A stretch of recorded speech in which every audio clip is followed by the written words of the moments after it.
তো সেকেন্ড ক্লাসটা স্টার্ট করার আগে আমি একটা কথা বলছি, যারা ক্লাসটা দেখেনি ফার্স্ট ক্লাসটা, তারা ফার্স্ট ক্লাসটা গিয়ে দেখবে, নোটস বানাবে, প্রথম পার্টটা পড়বে ভালো করে, তারপরে সেকেন্ড ক্লাসটা এসে দেখবে। ফার্স্ট ক্লাসটা যদি ভালো করে না দেখে, ভালো করে না বুঝে এই ক্লাসটা অ্যাটেন্ড করে, তাহলে ভালো লাগবে না, কিছু লিঙ্ক করতে পারবে না কবিতাটার। ফার্স্ট ক্লাসে আমরা প্রথম 4 লাইন পড়েছিলাম, আজকে আমরা পরে 4টে লাইন পড়বো, মানে আজকে আমাদের অক্টেভ পার্টটা কমপ্লিট হয়ে যাবে। আর তারপরে যেটা নেক্সট ক্লাস হবে ওইটাতে আমরা পুরো 6 লাইনটা পড়বো আর কবিতাটাকে কনক্লুড করব। এটা আমাদের মোটামুটি একটা এম হবে কবিতাটাকে নিয়ে। তো ফার্স্ট 4 লাইনে আমরা দেখেছিলাম যে অ্যাস্ট্রোফিল স্টেলাকে তার জীবনে পায়নি, তো সেই না পাবার বেদনাটা থেকে একটা কবিতা লিখতে চাইছে, যে কবিতাটার মাধ্যমে অ্যাস্ট্রোফিল তার নিজের প্রতি তার প্রতি যে স্টেলার ভালোবাসা আছে সেটাকে জানাতে চাইছে, মন প্রাণে জানাতে চাইছে, ঠিক না? এইবার কি হবে, যখন অ্যাস্ট্রোফিল যে এত কষ্ট পাচ্ছে আর এই কষ্টটা সে যখন তার কবিতার মাধ্যমে লিখে স্টেলাকে জানাচ্ছে, তখন কি হবে, স্টেলা যখন অ্যাস্ট্রোফিলের কষ্টটা জানবে তখন সে একটু আনন্দিত হবে। আর যখন সে আনন্দিত হবে তখন সে অ্যাস্ট্রোফিলের পুরো কবিতাটা পড়বে। আর যখন পুরো কবিতাটা পড়বে তখন সে অ্যাস্ট্রোফিলের যে বেদনাগুলো আছে সেগুলো জানতে পারবে, মানে তার নলেজ হবে। আর এই নলেজটা কী করবে, স্টেলার মনে অ্যাস্ট্রোফিলের প্রতি একটা পিটির জন্ম দেবে। আর এই পিটি থেকে স্টেলা আলটিমেটলি ধীরে ধীরে ধীরে ধীরে অ্যাস্ট্রোফিলের প্রতি একটু হলেও ভালোবাসা শো করবে। এটা প্রথম 4 লাইনে আমরা বেসিক্যালি দেখেছিলাম।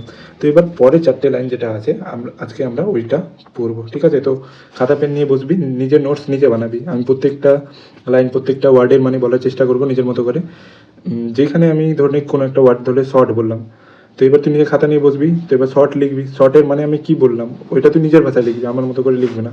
যখন তুই এটা করবি তখন তোকে ভালো লাগবে কবিতাটা পড়তে, আর তুই 2 মার্কসে অ্যান্সার করতে পারবি, এসে কিউ করতে পারবি, এমসিকিউ করতে পারবি, তুই বুঝতে পারবি যে রাইটার এই ওয়ার্ডটা ইউজ করলো, তো এই ওয়ার্ডটাই ইউজ করলো কেন। আর যখন তুই এরকম পড়বি তখনই তোকে ভালো লাগবে, ঠিক না?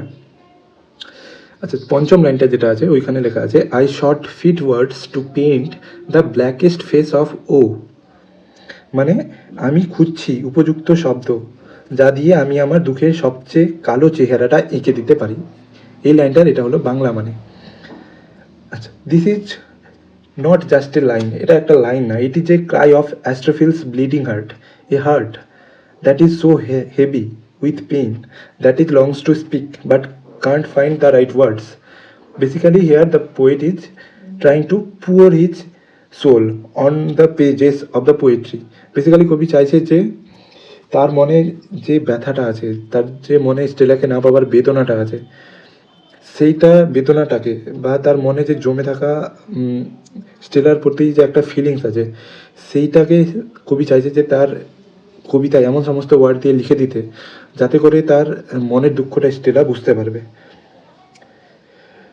এইটা আরও ভালো করে বুঝতে গেলে আমরা প্রত্যেকটা ওয়ার্ডের মানে যখন একটু একটু করে বলবো তখন আরও ভালো করে বুঝতে পারবো। এইখানে যে শর্ট ওয়ার্ডটা আছে, শর্ট, এটা কি বোঝাচ্ছে অ্যাকচুয়ালি? আচ্ছা, শর্ট হচ্ছে সিকের পাস্ট ফর্ম, ঠিক না? সিক যে ওয়ার্ডটা আছে, সিক মানে খোঁজাখুঁজি করা, আর ওটার হচ্ছে পাস্ট হচ্ছে শর্ট। তো এখানে তো কবি সার্চও লিখতে পারতো, এখানে শর্ট কেন লিখলো, এটা হচ্ছে আমার কোয়েশ্চেন। বেসিক্যালি যেটা ওয়ার্ড শর্ট আছে এটা মানে কি, the word short is not, এখানে মানেটা কি, মানে শর্ট ওয়ার্ডটা মানে কি, যখন এটা জানবো তখন না বুঝতে পারবো যে এখানে রাইটার শর্ট ওয়ার্ডটা ইউজ করলো কেন। The poet is not casually looking for words, poet কিন্তু এমনি নর্মালি কোনো ওয়ার্ডস খোঁজাখুঁজি করছে না। He is desperately searching, short মানে হচ্ছে ডেসপারেটলি সার্চিং, পাগলের মতো সার্চ করছে, মানে তন্ন তন্ন করে খুঁজছে, তোল পার করে দিবে এরকম একটা খোঁজা। It feels like when we loose something precious and we keep searching for it everywhere. এরকমটা হয় না, আমরা যদি আমাদের নিজের কোনো একদম প্রিসিয়াস কোনো জিনিস হারিয়ে ফেলি, ধরলে এখনকার সবার কাছে সবচেয়ে প্রিসিয়াস হচ্ছে সেলফোন, আমরা যদি নিজের সেলফোন হারিয়ে দিই কোনো কারণে, তো কীরকম পাগলের মতো খোঁজাখুঁজি করেন। একটা মরুভূমিতে একটা গ্রীষ্মের দিনে ঘোর দুপুরে একটা মানুষ যে তৃষ্ণার্ত আছে, যে জলের জন্য খুবই পাগল হয়ে আছে, সে যেরকম জল খুঁজবে মরুভূমিতে না, ঠিক সেরকমই রাইটার এখানে পাগলের মতো তোলপাড় করে খুঁজছে, তন্ন তন্ন করছে এমন সমস্ত ওয়ার্ড, যে সমস্ত ওয়ার্ড দিয়ে রাইটারের ফিলিংস যেন স্পষ্ট বোঝা যায়। যখন স্টেলা পড়বে সেই সমস্ত ওয়ার্ড, তখন যেন স্টেলা ভালো করে বুঝতে পারে যে রাইটারের মনে স্টেলার জন্য কী যে ফিলিংসটা ছিল, ঠিক না? এইটা হচ্ছে আমাদের শর্টের মানে। আচ্ছা, তারপরে যেটা আছে ওটা হচ্ছে আমাদের ফিট ওয়ার্ডস। এখানে ফিট ওয়ার্ডসের মানে কি, basically Astrophil does not want just any words, যে কোনো ওয়ার্ড চাইছে না, he wants words that are perfect, এমন সমস্ত ওয়ার্ড চাইছে যেটা হচ্ছে perfect. He wants words that match the depth of his pain. এমন সমস্ত ওয়ার্ড চাইছে যেটা করে যে তার কষ্টটা স্পষ্টভাবে ফুটে উঠবে। ফিট ওয়ার্ড মানে হচ্ছে উপযুক্ত শব্দ। আচ্ছা, কেন উপযুক্ত শব্দ? কারণ সব কষ্ট দিয়ে আমাদের হৃদয়ের কষ্ট বোঝানো যায় না, ঠিক না? আমার বন্ধুর কথা মানে ব্রেকআপ হয়েছে, বা তোদের মধ্যে যদি কারো ব্রেকআপ হয়ে থাকে, তখন তোর বন্ধু বান্ধবীরা ফোন করে বলে, হ্যাঁ ভাই কেমন আছিস? তুই কি বলিস যে হ্যাঁ ভালো আছি বা ভালো নাই। কিন্তু ভালো আছি বা ভালো নাই এইটুকু শব্দ দিয়ে কি তোর ব্রেকআপের পেনটা কি বোঝা যাবে? নিশ্চয় বোঝা যাবে না। বা এই শব্দটা তোর ব্রেকআপের পেনটা বা কষ্টটা বোঝাবার জন্য সাফিসিয়েন্ট না, না। ঠিক তেমনি এখানে রাইটার খুঁজছেন ফিট ওয়ার্ডস, এমন সমস্ত ওয়ার্ড, পারফেক্ট ওয়ার্ড, যেটা দিয়ে রাইটারের মনে যে কষ্টটা আছে সেটা যেন একদম স্পষ্টভাবে বোঝা যায়। কেন সাধারণ শব্দ দিয়ে আমাদের মনে যে অসাধারণ কষ্টটা আছে বা বেদনাটা আছে, হ্যাঁ, সেটা প্রকাশ করতে পারি না, না? তো কবিও চাইছেন এরকম সব শব্দ খুঁজতে যেটা শুনে মনে হবে যে হ্যাঁ, এটাই হচ্ছে সেই ওয়ার্ডটা যেটা আমার যন্ত্রণার বহিঃপ্রকাশ। আচ্ছা, শব্দ এমনি একটা জিনিস বা কথা এমনি একটা জিনিস না, কারোর জন্য কারোর প্রতি ফিলিংস পাল্টে দিতে পারে। যেমনি ধর যদি আমার কাউকে ভালো লাগে, তো আমি যদি ওকে বলি আই লাভ ইউ, আমার তো ওকে ভালো লাগে, তাহলে এটা যতটা না ইফেক্টিভ হবে যদি আমি তাকে বলি যে I need you so much, বা you means world to me, তুমি আমার কাছে পুরো পৃথিবীর মতো। তো মানে এটা অনেকটা আলাদা না? আই লাভ ইউ বলা আর এটা বলার মধ্যে মানে একদমই একটা আলাদা ভাইব আছে, ঠিক না? এইটা মানে তোকে বুঝিয়ে দিচ্ছে যে ওয়ার্ড সিলেকশন অনেক বড় একটা জিনিস, কারো মনে কারো প্রতি ফিলিংস তৈরি করতে পারে, ঠিক না? তার জন্য আমরা যখনই কিছু বলি তখন একটু ভেবে চিন্তে বলতে লাগে, যাতে এমন সমস্ত ওয়ার্ড বলবো যেটা কারো মনে আমার জন্য ভালো একটা ফিলিংস জন্মাবে। ঠিক এরকমই এখানে রাইটার ফিট ওয়ার্ডস খুঁজছেন, পারফেক্ট ওয়ার্ড খুঁজছেন, যেটা দিয়ে রাইটারের মনে যেটা বেদনা আছে ওটা যেন স্পষ্টভাবে বোঝা যায়। Because not all words carry the weight of a broken heart. When someone asks are you okay, we don't say yes or no, because those words are too small for how we feel, ঠিক না? তো আমরা কীরকম কষ্ট পাচ্ছি সেই ওয়ার্ডগুলো yes বা নো দিয়ে আমরা তো তাকে বোঝাতে পারবো না, তার জন্য রাইটার সিমিলারলি এখানে ফিট ওয়ার্ডস খুঁজছেন। তারপরে যেটা আছে ওটা হচ্ছে টু পেইন্ট। আচ্ছা, why does the writer say to paint instead of express or tell? Because pain is not just we feel. পেনটা এমনি জিনিস না যে শুধু আমরা ফিল করছি, পেনটাকে আমরা চোখেও দেখতে পারি। তুই বলবি না দাদা এটা দেখা যায় না, আমি এটা মানবো না। পেনটা হচ্ছে একটা অ্যাবস্ট্রাক্ট জিনিস যেটা আমরা দেখতে পারি না চোখে, এটাকে অনুভব করা যায়, ঠিক। বাট আমি বলছি পেনটাকে দেখাও যায়। তোর যদি বিশ্বাস না হয় তো তুই এটা অনুভব করতে পারবি যখন ধর তোর নিজেরই কোনো একটা বন্ধুর ব্রেকআপ হয়েছে, বা তোর যখন নিজেই ব্রেকআপ হয়েছে, তখন তোর চোখ মুখ দেখেই না বলে দিবে মানুষ যে হ্যাঁ তুই কষ্টতে আছিস। তুই তো চাইলেও লুকোতে পারবি না তোর কষ্টটা। তোর কষ্টটা is very reflected on your facials expressions. তোর কষ্টটা একদম স্পষ্ট দেখা যাবে, clearly visible on your facials expression. তার জন্য এখানে কবি বলেছেন পেইন্ট, ঠিক না? তারপরে পেইন্ট আরও কেন বলেছে, paint is also permanent. Once we paint something it stays forever. যদি আমরা কোনো কিছু একবার রেখে দিই তাহলে এটা চিরকালীন থেকে যায়। His pain is so deep that feels like it will never fade away. অ্যাস্ট্রোফিলের পেনটা এতটাই ডিপ ছিল যেন মনে হচ্ছে যে এটা কোনোদিনও তার মুখ থেকে সরে যাবে না। স্টেলাকে না পাওয়ার বেদনাটা এতটাই গভীর যে অ্যাস্ট্রোফিল মনে করছে যে না, এটা কোনোদিনও মিটে যাবে না। That is what the poet wants. এটাই সেই জিনিসটা যেটা পোয়েট এখানে বলতে চাইছে পেইন্ট ওয়ার্ড দিয়ে। He wants to paint his sorrow, to create a picture so dark that anyone who sees it will feel his pain. This shows that the poet's pain is not temporary. This shows that his pain is not something that will fade away with time. It is not just a moment of sadness. It is something that will stay with him forever. যতদিন কবি বেঁচে থাকবে ততদিন তার কষ্টটা, স্টেলাকে না পাওয়ার বেদনাটা তার মুখে চিরকালীন বিদ্যমান থাকবে, চিরকাল মানুষ দেখতে পারবে। তার জন্য কবি এখানে পেইন্ট ওয়ার্ডসটা ইউজ করেছেন। তারপরে হচ্ছে দ্য ব্ল্যাকেস্ট। আচ্ছা, আমরা সবাই জানি যে black is the symbol of negativity. কোনো কিছুকে আমরা নেগেটিভ যখন আমরা বলি তখন আমরা ব্ল্যাক ইউজ করি, মানে ব্ল্যাক ওয়ার্ডটা ইউজ করি, ঠিক না? ব্ল্যাক হচ্ছে আমাদের দুঃখের একটা সিম্বল, আমাদের হতাশার একটা সিম্বল। আমরা কখনো বলি না যে আশার অন্ধকার, এরকম বলি না। আমরা আশার আলো বলি, ঠিক না? নিরাশার অন্ধকার এরকম বলতে পারি, কিন্তু ব্ল্যাক হচ্ছে একটা কালার যেটা হচ্ছে আমাদের নেগেটিভিটি বা নেগেটিভ কোনো সিচুয়েশনের সাথে রিলেটেড। তাই জন্য এখানে ব্ল্যাক বলা হয়েছে। ব্ল্যাক বলে থেমে যাননি, not just black, he says the blackest face. এখানে ব্ল্যাকেস্ট বলেছে, এখানে ব্ল্যাকের সুপারলেটিভ ডিগ্রি ইউজ করেছে। মানে this is not just ordinary sadness. This is the kind of pain that Astrophil feels like it will never end. This means his sorrow is beyond our imagination. It is the darkest, deepest kind of pain which Astrophil feels in his heart. This means the deepest and the darkest kind of pain, the kind of pain where life feels empty. এমন একটা যন্ত্রণা যেখানে জীবন আমাদের একদম শূন্য মনে হয়, ঠিক এমনই শূন্য অনুভব করছেন তার হৃদয়ে অ্যাস্ট্রোফিল স্টেলাকে না পেয়ে। তারপরে কি আছে, the face of woe, sorry the নয়, face of woe. Why face? এখানে কবি ফেস কেন বলেছে? Because when we truly in pain we can not hide it from our facials expression. ঠিক না? আমরা যখন কষ্টে থাকি আমরা কিন্তু আমাদের কষ্টটা ফেসিয়ালস এক্সপ্রেশন থেকে হাইড করতে পারি না, ঠিক না?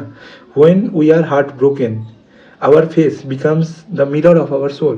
আমরা যখন হার্ট ব্রোকেন হয় তখন আমাদের ফেসিয়ালস এক্সপ্রেশনে কিন্তু আমাদের মনের মধ্যে কী জিনিসগুলো চলছে সেটার হচ্ছে বহিঃপ্রকাশ।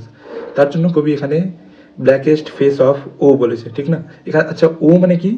ও is not just normal sadness. Woe তখন আমরা ইউজ করি যখন ও মিনস এক্সট্রিম সরো, মানে ও কখন বলবো? যখন সরো is taken it's darkest form, যখন সরোটা একদম নিজের ডার্কেস্ট ফর্মকে অ্যাকসেপ্ট করবে তখন আমরা ও বলি ওটাকে। বেসিক্যালি ও is the kind of grief where even breathing feels like a struggle, যেখানে আমাদের নিঃশ্বাস প্রশ্বাস নেওয়াটাও কষ্টের মনে হয়।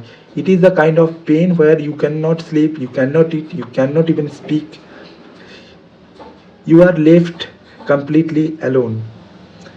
তোর খেতে ভাল লাগবে না, ঘুমোতে ভাল লাগবে না, কারোর সাথে কথা বলতে ভাল লাগবে, এরকম একটা কষ্ট। এরকম একটা কষ্টের মধ্যে থেকে যখন আমরা থাকি তখন আমরা ও ওয়ার্ডটা ইউজ করি।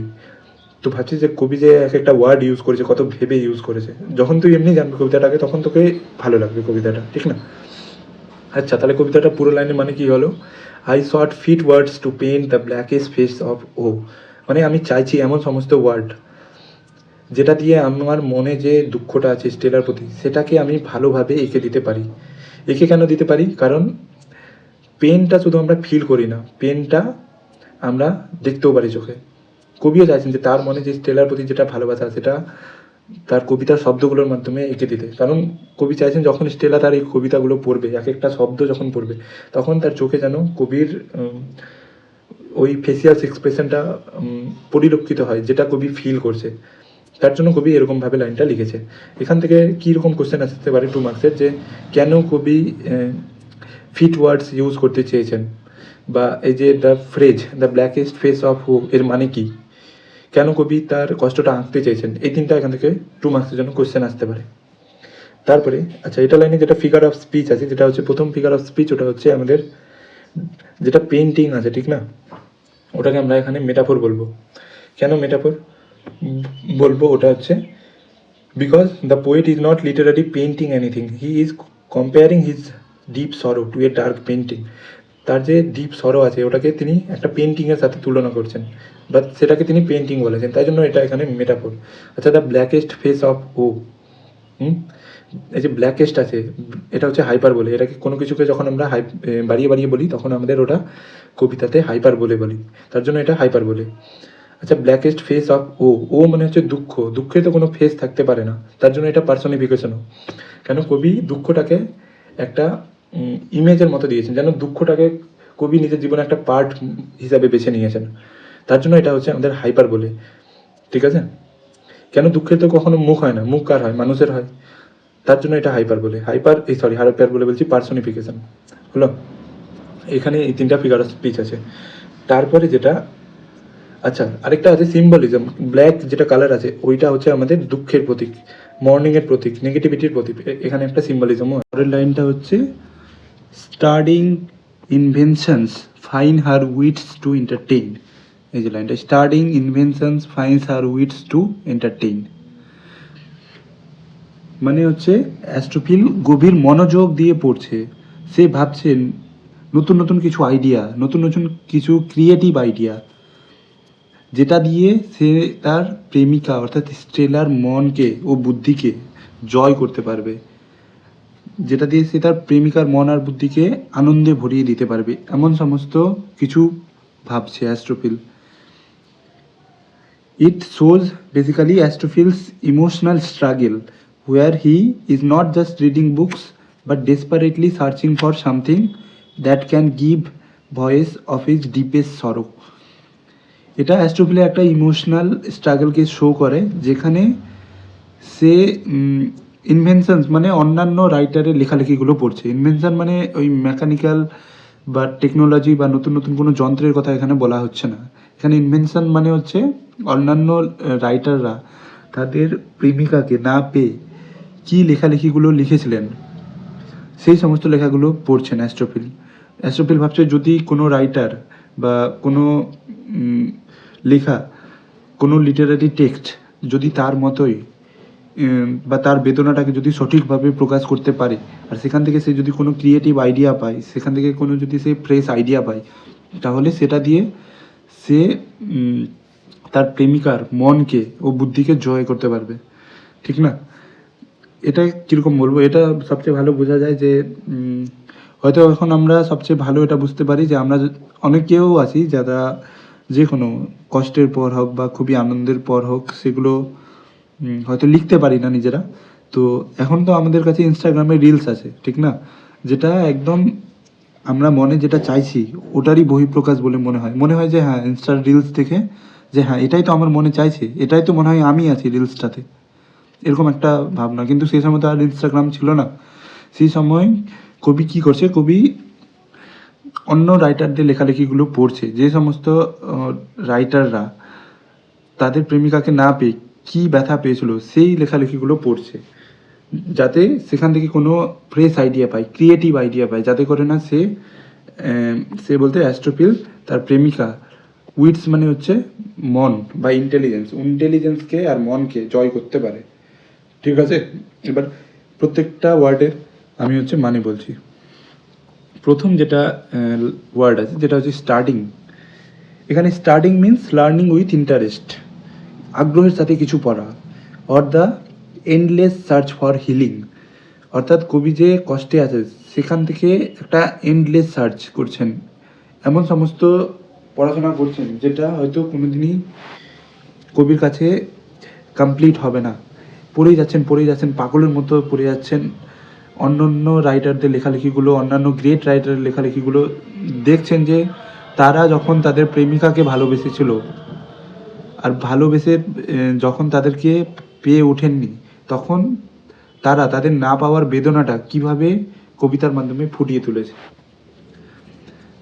তাহলে বোঝা গেল স্টার্টিং মানে কি? স্টার্টিং মানে observing or learning or gaining knowledge. It shows Astrophil active effort where the poet does not just read but he tries to understand whatever he reads deeply. কবি শুধু পড়ছেন না, কবি কি গুড মার্কসের জন্য পড়ছেন এক্সামে? ডেফিনেটলি না। কবি চাইছেন যে এই স্টাডিটা এরকম হোক যেটা দিয়ে কবি কোনো ক্রিয়েটিভ আইডিয়া পাক, কবি কোনো ফ্রেশ আইডিয়া পাক, ঠিক আছে? তারপরে যেটা ওয়ার্ড ওটা হচ্ছে আমাদের ইনভেনশনস আছে। তো invention means creative ideas or they are the fresh ideas that can change the way we think. And fine means perfect, refined. তো মানে ইনভেনশন ফাইন্স মানে কিছু ফ্রেশ আইডিয়া চাইছেন, কিছু ক্রিয়েটিভ নতুন আইডিয়া চাইছেন, যেটা দিয়ে কবি তার প্রেমিকার প্রতি তার যে ভালোবাসাটা আছে সেটা যেন স্পষ্টভাবে বুঝিয়ে দিতে পারেন। Here it could mean new ideas in literature, art or daily life, anything that sparks our mind. Invention মানে কি? ইনভেনশন এখানে মানে হচ্ছে যে কবি এখানে ইনভেনশনের থ্রু থেকে একটা পোয়েম হয়তো চাইছেন, কিছু নতুন কোনো ক্রিয়েটিভ আইডিয়া চাইছেন, যাতে না করে তিনি স্টেলাকে না পাবার যেটা বেদনা আছে ওটা যেন স্পষ্ট বোঝাতে পারেন। এটা হচ্ছে আমাদের ইনভেনশনের মানে, ঠিক আছে? তারপরে আছে হার। এখানে her refers to Stella or the beloved of the poem whom he loved very much. Wit means intelligence, তার বুদ্ধিমত্তা। He wants to win Stella's heart at any cost. আমরা দেখেছি এখানে প্রথমের লাইনগুলোতেও দেখেছি, এই যে কবি সেকেন্ড লাইনেই বলেছেন যে প্লেজার অফ মাই পেইন, মানে the poet is very much desperate কবি খুবই মানে চাইছেন যে তিনি কষ্টতে থাকলেও যেন সেই কষ্ট থেকে স্টেলা একটু হলেও আনন্দ পাক। কবির কাছে এটাই অনেক। আবার ওইখানে আমরা দেখছি উইটস টু এন্টারটেন, মানে কবি বারবার করে চাইছেন, কবি কবি পাগলের মতো ছটফট করছেন তার এক্সপ্রেশন বহিঃপ্রকাশ করার জন্য। নিজে কবি এতটা কষ্টতে আছেন, বাট কবির গোল কি, কোনো মতে কবি যেন স্টেলাকে তার মনের কথাটা বলতে পারে, যাতে সে কষ্টতে হলেও তার প্রেমিকা স্টেলা একটু হলেও আনন্দ পাক। এটা বেসিক্যালি শো করছে কবির সেলফলেস লাভটাকে। একটা প্রেমিক কতটা নিঃস্বার্থ হলে এরকম ভাবতে পারে, এটা হাইলাইট করছে। এটা কি হাইলাইট করছে, যে কবি নিজের কষ্টের পরিবর্তে স্টেলার খুশি চাইছে, এটা এরকম হাইলাইট করছে। ঠিক আছে। আচ্ছা, এন্টারটেইন কেন বলেছে? কারণ এন্টারটেইন বলার একটাই কারণ, যে যখন আমরা কোনো কিছু নলেজ যদি আমরা খুবই হাসি মজাকের সাথে বা খুবই ভালোভাবে, খুবই আনন্দের মাধ্যমে কোনো কিছু শেয়ার করি, তাহলে ওটা আমাদের ব্রেনে লং লাস্টিং থাকে, ঠিক না? তার জন্য এখানে কবি এখানে এন্টারটেইন বলেছে। তাহলে এই লাইনটার মানে কি হলো? Starting inventions finds her wish to entertain. The poet is trying to impress Stella, whom he loved very much, not just with his looks. তার নিজের লুকস দিয়ে কবি স্টেলাকে ইমপ্রেস করতে চাইছে না, but with his thoughts, with his creative or fresh ideas. কীরকম করে চাইছে? ফ্রেশ আইডিয়া, নিজের ক্রিয়েটিভ আইডিয়া দিয়ে কবি চাইছে যেন স্টেলার ইন্টেলিজেন্সকে জয় করে নেওয়া যায়। The poet shows how breakup pain makes us to be the best version of ourselves. কবি এখানে দেখাচ্ছেন যে কী করে ব্রেকআপের পেনটা আমাদেরকে আমাদের বেস্ট ভার্সনটা বানাতে সাহায্য করে। কবি এখানে কষ্ট হতে আছেন, কবি এখানে ব্রেকআপ হয়েছে, বাট এই ব্রেকআপ থেকে না কবি 108টা সনেটস লিখেছিল, 11টা গান লিখেছিল। তো কবি এটা লাইনের মধ্যে এটাও বোঝাচ্ছে যে কিভাবে ব্রেকআপ পেনটা আমাদেরকে আমাদের বেস্ট ভার্সন হতে সাহায্য করে, ঠিক না? আচ্ছা, এখানে আমি আরও কিছু একটু বলবো যেটা এই লাইনটার সাথে রিলেটেড, আর একটু আরও জানলে ভালো লাগবে। এখানে আছে প্রথম ওয়ার্ডটা স্টাডিং, পড়াশোনা করছেন। কি পড়াশোনা করছে? কবিতাটা কোন টাইমে লেখা? কবিতাটা রেনেসাঁস এজে লেখা। আমরা জানি রেনেসাঁস টাইমে ancient classical Greek art and লিটারেচারকে আবার করে স্টাডি করা হয়েছিল। সিমিলারলি, আচ্ছা, আবার এটাও জানি যে এই কবিতাটা আমাদের পেত্রাকিয়ান সনেটের দ্বারা ইনফ্লুয়েন্সড। কবি কিন্তু highly influenced by Italian poet Petrarch, যাকে আমরা ফাদার অফ সনেটও বলে থাকি। তো কবি পড়াশোনা করছিল, কি পড়াশোনা করছিল? ইটালি কবি পেত্রার্কের সব সনেটগুলো পড়াশোনা করছিল। কেন? পেত্রার্ক তার বিলাবেট লরাকে ডেডিকেট করে 334টা সনেট লিখেছিল, মেবি, আমি যদি ভুল না হই। তো কবি দেখছিল যে পেত্রার্ক আমাদের লরাকে না পাওয়ার বেদনাটা তার সনেটে কীরকমভাবে এক্সপ্রেস করছিল, তার জন্য কবি এখানে স্টার্টিং বলেছে। ঠিক আছে, বোঝা গেল স্টার্টিং কেন। এবার হচ্ছে ইনভেনশন কেন বললো? কারণ আমরা জানি যে রেনেসাঁস এজে অনেক নতুন নতুন কিছু ইনভেনশন হয়েছিল, অনেক নতুন নতুন কিছু ডিসকভারি হয়েছিল।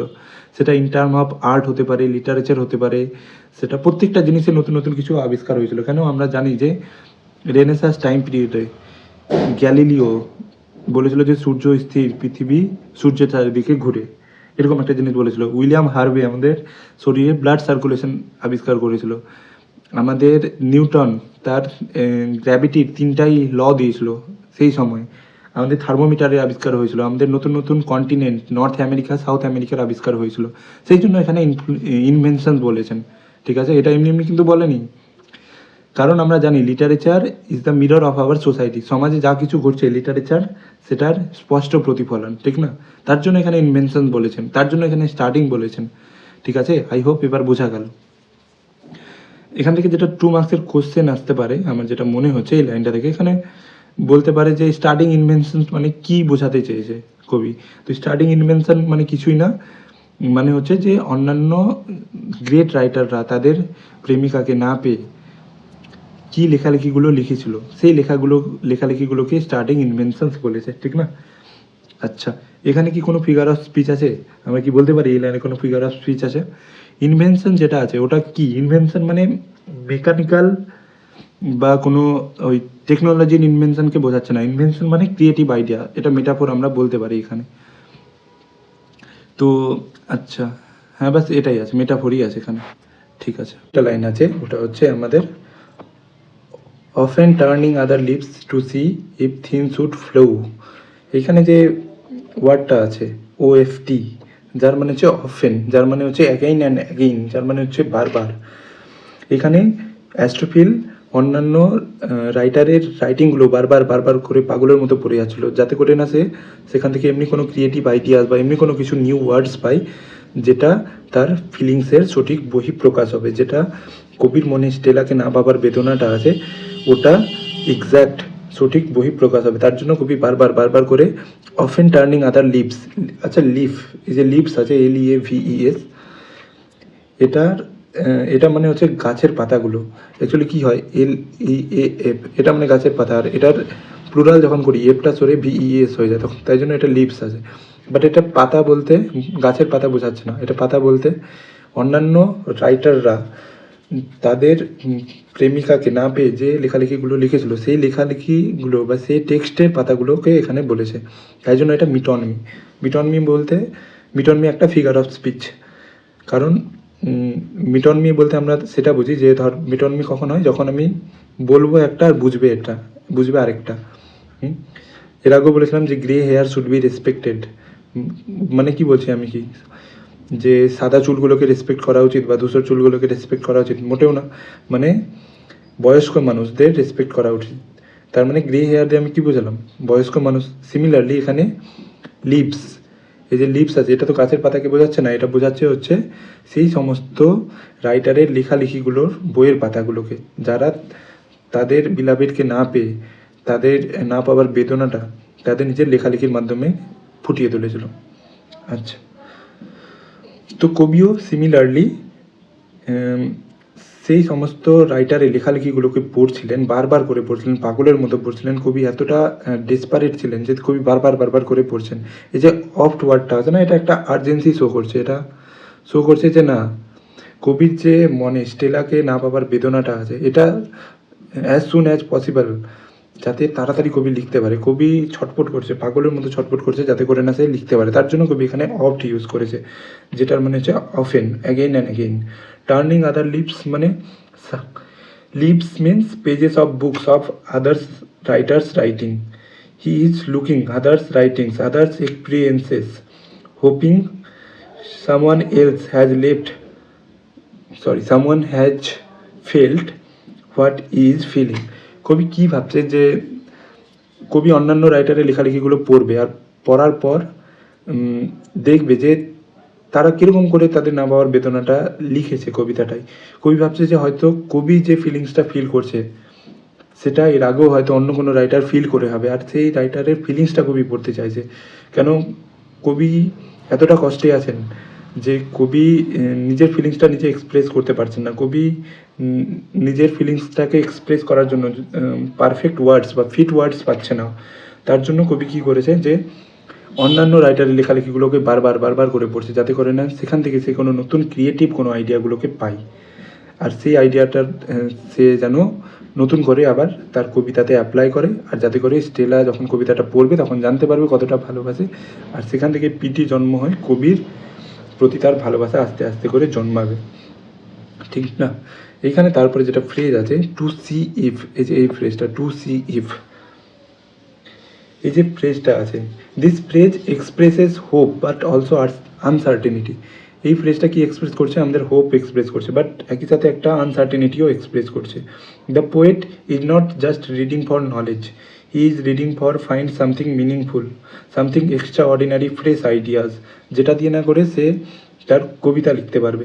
The poet is hoping that something extra ordinary will emerge from these pages, but he is not sure যে তিনি এই লেখালেখিগুলো পড়ে তিনি নতুন আইডিয়াগুলো পাবেন কিনা সেটা নিয়ে কবি শিওর না। ইন ডিপ পেন, যখন আমরা খুবই কষ্টে থাকি, we don't always believe that things will get better, আমরা কখনো ভাবি না যে আমাদের সাথে সবসময় ভালোই হতে থাকে। The phrase reflects the fragile hope that maybe, just maybe, there is something out, সেখান থেকে কিছু না কিছু পাবেন। তাহলে এটা ফ্রেজ আরও কী সাজেস্ট করছে, এটা কবির হোপ সাজেস্ট করছে যে না ঠিক আছে আজকে আমি কষ্টতে আছি, বাট আমাকে এই হোপটাই আমাকে বাঁচিয়ে রেখেছে যে না একদিন সব কিছু ঠিক হয়ে যাবে। এই ফ্রেজটা এটাও সাজেস্ট করছে। থিংস উড ফ্লো, থিংস মানে থিংস মিনস ফ্রম দেয়ার মানে সেইখান থেকে কোনো একটা নতুন ফ্রেশ আইডিয়া পাবে। He is hoping that from those pages something extra ordinary inspiration or emotion will flow, যাতে করে সে তার কবিতা লিখতে পারে। এটা হচ্ছে থিমসের মানে। এই যে থিমসের মানে হচ্ছে এটা। আচ্ছা, উড ফ্লো। উড কখন ইউজ করি? ফিউচারে যতগুলো মডেল আছে বা ভার্ব আছে তখন আমরা কখন ইউজ করি? যখন আমরা কোনো কিছু শিওর থাকি না, যেমনি মাইট, যেমনি উড। কেন? ফিউচার ইজ আনসার্টেন, আমরা কখনোই প্রেডিক্ট করতে পারি না যে ফিউচারে এটাই হবে। আমরা জাস্ট ফিউচার সম্পর্কে একটা ধারণা করতে পারি, বাট 100% শিওর থাকি না। তাই জন্য মডার্ন গ্রামারে আমাদের ফিউচার টেন্স বলে কোনো টেন্স নাই, আমাদের দুটোই টেন্স আছে, একটা প্রেজেন্ট টেন্স, একটা পাস্ট টেন্স। আচ্ছা, উড ফ্লো। ফ্লো মিন্স কবি চাইছেন যে এমন সমস্ত কিছু আইডিয়া বা এমন সমস্ত কিছু ক্রিয়েটিভ থটস, এমনি সমস্ত কিছু ওয়ার্ডস যেটা দিয়ে তিনি গড়গড় করে তার ইমোশনগুলো এক্সপ্রেস করতে পারেন। ফ্লো মিন্স একটা কন্টিনিউটি চাইছেন, কবি চাইছেন না যে এমন সমস্ত আইডিয়া যেটা এক্সপ্রেস করতে গিয়ে তিনি বারবার আটকে যান, বারবার ডিফিকাল্টি ফেস করেন, তার জন্য কবি এখানে ফ্লো ইউজ করেছেন। আচ্ছা, তারপরে যেটা লাইন আছে, সাম ফ্রেশ অ্যান্ড ফ্রুটফুল। আচ্ছা, এই লাইনটা বলবার আগে আরেকটা কথা আমি বলি যে often turning other leaves to see if things would flow, এই লাইনটা আছে না, এই লাইনটা আমাদের আরও দেখায় যে আমরা যদি কখনো, কবি যেমনি এখন ব্রেকআপের ফেজে আছেন, তাহলে কবি কী করছেন? অন্যান্য গ্রেট রাইটারের লেখালেখিগুলো পড়ছেন যাতে করে সে তার নিজের ইমোশনটাকে বই প্রকাশ করতে পারেন। সিমিলারলি আমাদেরও যখন ব্রেকআপ হয় আমরা তখন কী করি?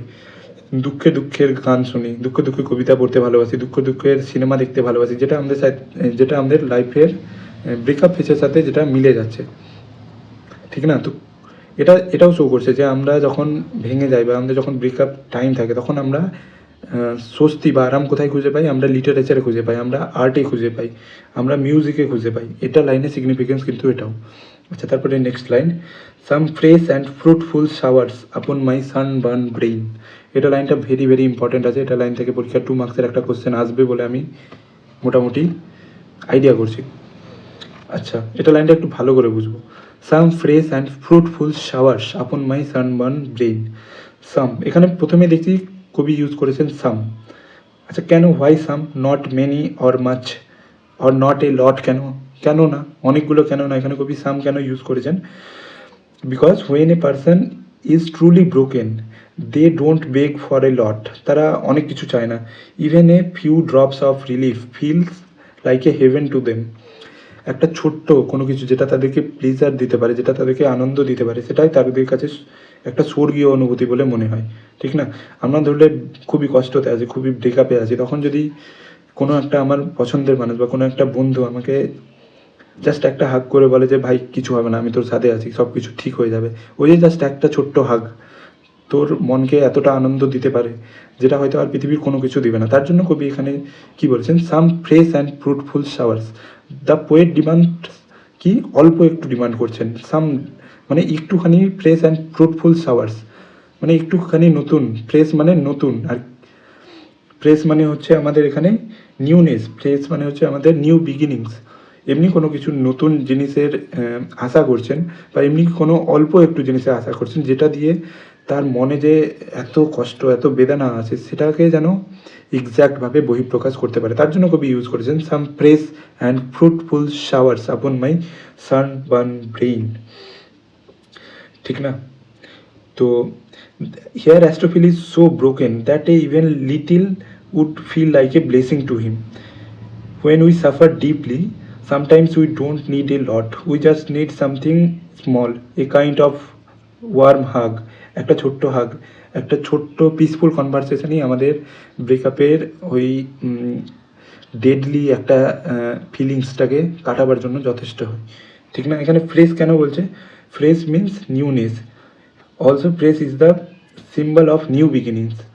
When our heart is broken or our mind is exalted, everything feels empty, everything feels meaningless, everything feels lifeless. যখন আমাদের মন খারাপ থাকে বা আমরা ব্রেকআপ ফেজে থাকি তখন সব কিছু মনে হচ্ছে যে কেমনই জীবনটা ফাঁকা হয়ে গেল, কেমনই জীবনটা মিনিংলেস লাগছে, কেমনই একা লাগছে, ঠিক না?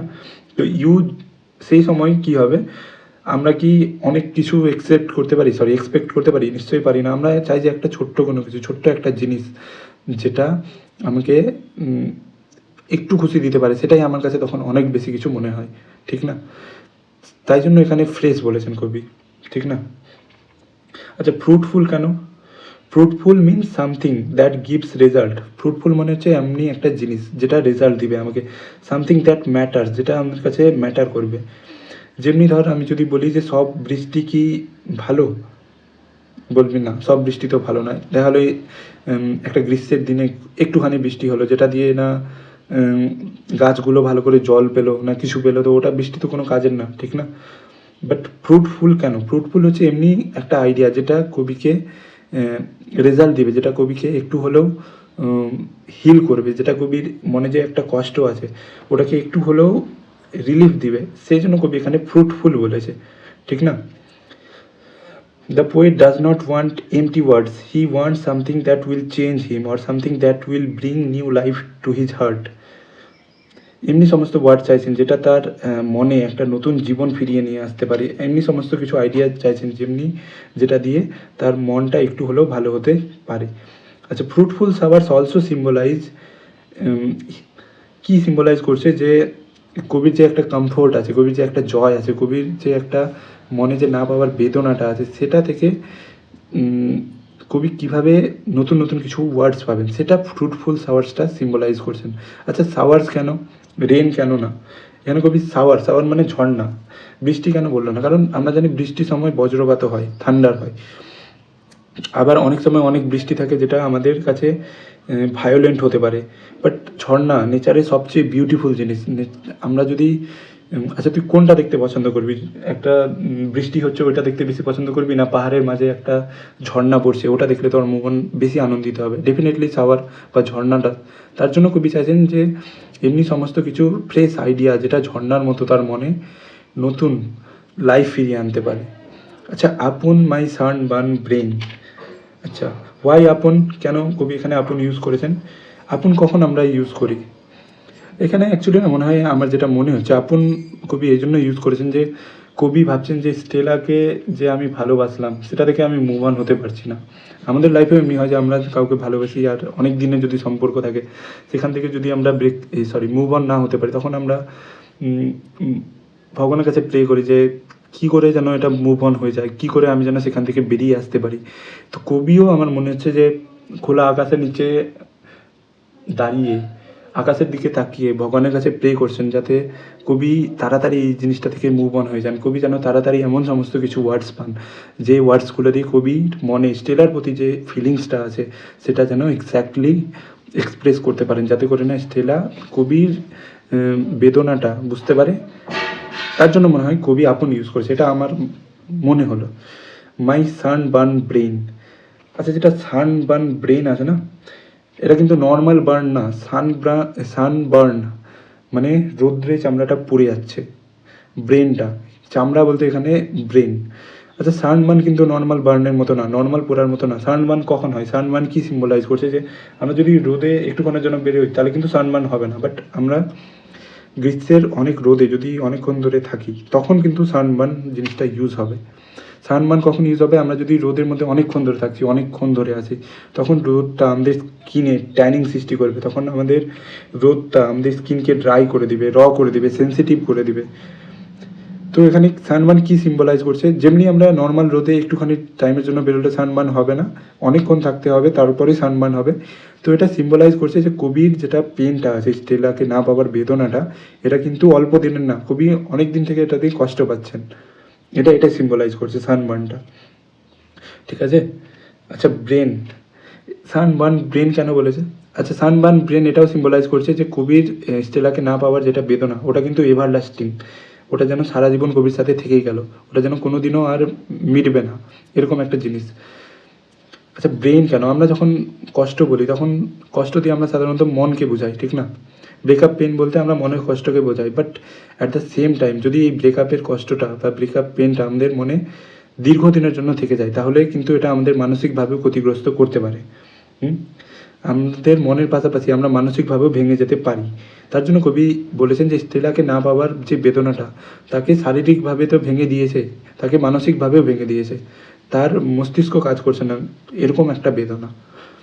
ঠিক আছে, তো এটা ছিল প্রথম 8 লাইনে টোটাল এক্সপ্লানেশন আগের আর এটা ভিডিও মিলে। তো আচ্ছা, এখানে অক্টেভ পার্টটা আমাদের কমপ্লিট হলো। তো এইখানে আচ্ছা, একটা লাস্ট লাইনে একটা কিছু বলবার আছে, সাম ফ্রেশ অ্যান্ড ফ্রুটফুল সাওয়ার্স। এখানে এফ সাউন্ডটা বারবার রিপিট হচ্ছে, ওই জন্য এটা অ্যালিটারেশন আমরা বলতে পারি। আচ্ছা, মাই সানবার্ন ব্রেন, এটা কিন্তু মেটাফোর হবে। কেন সানবার্ন ব্রেন বলতে এখানে ব্রেনকে বোঝাচ্ছে না, তার মস্তিষ্কের তার মস্তিষ্কটাকে বোঝাচ্ছে, সেই জন্য এটাকে আমরা মেটাফোর বলতে পারি। আচ্ছা, এখানে প্রথম 8 লাইন কমপ্লিট হলো। প্রথম 8 লাইন থেকে যেটা আমরা অ্যানালিসিস দেখলাম, আমরা জানি এটা একটা সনেট, 14 লাইনের কবিতা, এটা একটা সনেট। তো সনেটের দুটো পার্ট থাকে, একটা অক্টেভ, একটা সিস্টেক। তো এটা হচ্ছে অক্টেভ পার্ট, ঠিক না? আমরা জানি সনেটের অক্টেভ পার্টে জেনারেলি একটা প্রবলেমকে রাইটাররা ইন্ট্রোডিউস করেন। সেখানে আমরা দেখতে পারি যে কোনো না কোনো প্রবলেম ইন্ট্রোডিউস হয়, ঠিক না? তো এইখানে প্রথম যেটা 8 লাইনে দেখতে পাচ্ছি, তো এখানে প্রবলেমটা কি? এটা যেহেতু সনেট, তো ডেফিনেটলি এখানে প্রবলেম ইন্ট্রোডিউস হবে। তো প্রথমের যেটা 4 লাইন, ওই 4 লাইনে আমি দেখছি যে কবি স্টেলাকে ভালোবেসেছে, বাট কবি স্টেলাকে পায়নি। তার জন্য কবি একটা সনেট লিখেছে, বা কবি একটা কবিতা লিখেছে। লিখেনি, মানে লিখতে চাইছে, ঠিক না? এটা হচ্ছে রিজন। প্রথম 4 লাইনটা আমাদেরকে কি দিচ্ছে? রিজন, কবিতাটা লেখার কারণ দিচ্ছে প্রথম 4টা লাইন, এই 4টা লাইন, ঠিক। এবার পরের 4টা লাইনে, আচ্ছা, প্রথম 4টা লাইনের ফার্স্ট লাইনটা, এটা কিন্তু প্রথমেই প্রবলেমটা ইন্ট্রোডিউস করে দিচ্ছে যে সত্যি সত্যি কি কবিতা পারবে কবির মনের যে ফিলিংসটা আছে এক্সপ্রেস করতে? এটা তো একটা প্রবলেম, এটা অক্টেভ পার্টে আছে, তাই জন্য এটা প্রবলেমকে ইন্ট্রোডিউস করছে। আর যেটা লাস্টের 4টা লাইন আছে, ওইখানে আমরা কি দেখতে পাচ্ছি যে কবি এবার চাইছে যে আমি একটা কবিতা লিখবো, বাট কবিতা লিখতে পারছে না। কবি ওয়ার্ড পাচ্ছে না, কবি মানে পাগলের মতো ছটফট করছে, ডেসপারেট আছে, বাট কবি ওয়ার্ড পাচ্ছে না। কবি অন্যান্য গ্রেট রাইটারের লেখালেখিগুলো পড়ছেন, বাট কবি কিন্তু এখানে ওয়ার্ড পাচ্ছেন না। তো এটা তো প্রবলেম না, যে কবি লিখতে চাইছেন বাট নিজের ফিলিংস এক্সপ্রেস করতে পারছে না। যেহেতু এটা সনেটের অক্টেভ পার্ট, তাই জন্য এটা সনেটের অক্টেভ পার্টে এই প্রবলেমটা ইন্ট্রোডিউস করে দিচ্ছেন যে কবি কবিতা লিখতে চাইছেন বাট কবিতা পাচ্ছেন না। বোঝা গেল অক্টেভ পার্টটা কেন? এটা কারণ অক্টেভ পার্টে আমরা জেনারেলি প্রবলেম দেখতে পাই। তো এখানে প্রবলেম কি? প্রথম লাইনে যেটা প্রবলেম ফুটিয়ে তুলেছেন, ওটা হচ্ছে একটা কবিতা কি পারে আমাদের মনের ফিলিংসটা এক্সপ্রেস করতে? এটা প্রথম প্রবলেম, এটা হচ্ছে প্রবলেম নাম্বার আমাদের কাছে 1। আর যেটা সেকেন্ড প্রবলেম, ওটা হচ্ছে যে সেকেন্ড প্রবলেমটা কি? যে কবি কবিতা লিখতে চাইছেন, বাট তিনি সমস্ত ওয়ার্ডস পাচ্ছেন না, যেটা দিয়ে না তার মনের ফিলিংসটা এক্স্যাক্ট বহিঃপ্রকাশ হয়। কবি চাইছেন যে তিনি তার মনের ফিলিংসটা এক্সপ্রেস করবে, বাট পারছেন না, এটা তো একটা প্রবলেম। তাহলে প্রথম অক্টেভ পার্টে আমরা দুটো প্রবলেম দেখতে পেলাম, একটা যে কবিতা কি সত্যি সত্যি পারে আমাদের মনের ফিলিংসটা এক্সপ্রেস করাতে, আর দ্বিতীয় যেটা প্রবলেম, ওটা দেখতে পেলাম যে কি করে কবি পাগলের মতো তন্ন তন্ন করে অন্যান্য রাইটারের লেখালেখিগুলো পড়ছেন, বাট কবি কিন্তু সেইখান থেকে কোনো ওয়ার্ড পাচ্ছেন না, ফ্রেশ অ্যান্ড ফ্রুটফুল আইডিয়াস পাচ্ছেন না, যেটা দিয়ে না করে তার কি যেন বলে তার ফিলিংসটার সঠিক বহিঃপ্রকাশ হয়ে যায়। আচ্ছা, এটা অক্টেভ পার্ট ছিল আমাদের মোটামুটি। এরপরে আমরা অনলাইন ক্লাসে আমাদের অক্টেভের 8 লাইন থেকে যেগুলো 2 মার্কসের কোশ্চেন হতে পারে, ওগুলো আমরা ডিসকাস করে নেব। আচ্ছা, এটা ফ্রি ক্লাস আছে, তো আমি অনলাইনে সেকেন্ড সেমের জন্য টিউশন পড়াই। তো যারা যদি আমার ক্লাস দেখে ভালো লাগে বা আমার কাছে পড়তে চায়, তারা কিন্তু এই নাম্বারে যোগাযোগ করতে পারে, 8327020637। তো যদি ভালো লাগে ক্লাসগুলো, তুই তাহলে আমার কাছে পড়তে পারিস। ক্লাসগুলোতে তুই ভিডিও লেকচার পাবি, অডিও লেকচার পাবি। আমি এই কবিতাটা থেকে যেটা নোটস লিখবো বা যেটা ইবুক লিখবো, তুই ওটাও পাবি, ব্যাকআপ ক্লাসও পাবি, প্রত্যেকটা জিনিস সিস্টেম্যাটিক পাবি। তো ঠিক আছে, যদি কারো ভালো লাগে বা তাহলে এই নাম্বারে যোগাযোগ করতে পারে আমার সাথে, আর নিজের বন্ধু বান্ধবদের সাথে এই নাম্বারটা বা এই ক্লাসগুলো শেয়ার করতে পারে, যাতে করে না সে একটু হলেও ক্লাসটাতে করে একটু হলেও যদি তার ভালো লাগে, তাহলে আমারও ভালো লাগবে, ঠিক না? তো থ্যাংক ইউ এতক্ষণ মন দিয়ে ক্লাসটা দেখবার জন্য। ঠিক আছে, তাহলে এরপরে ক্লাসে আমরা পুরোটা সিস্টেক পার্টটাকে কমপ্লিট করব আর কবিতাটা কনক্লুড করব।